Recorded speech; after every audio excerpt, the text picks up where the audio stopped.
worship in spirit and truth. John 4:24.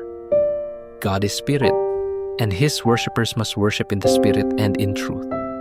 Minsan iniisip natin na ang worship ay yung pagkanta lang tuwing Sunday service. Pero ayon sa John 4:24, God is spirit, and His worshipers must worship in the spirit and in truth. Ibig sabihin, hindi lang ito tungkol sa kanta, ito ay tungkol sa puso. Ang tunay na pagsamba ay hindi nakadepende sa lugar, music style, o dami ng tao. Ang tunay na worship ay nagmumula sa puso na totoo at tapat sa Diyos.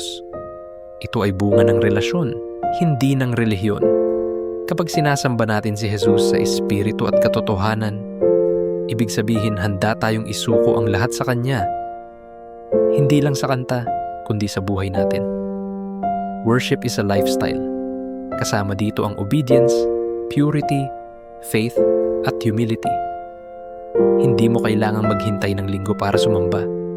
Pwede kang sumamba habang naglalakad, nagtatrabaho, o nag-aalaga ng pamilya, basta ang puso mo ay nakatuon sa Diyos. Tanungin mo sarili mo, kumusta ang puso ko tuwing sumasamba ako?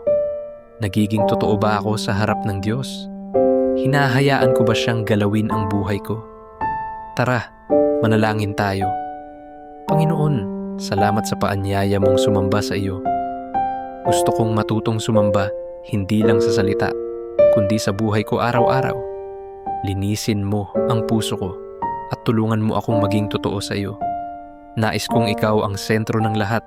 Turuan mo akong sumamba sa espiritu at katotohanan. Sa pangalan ni Jesus, Amen.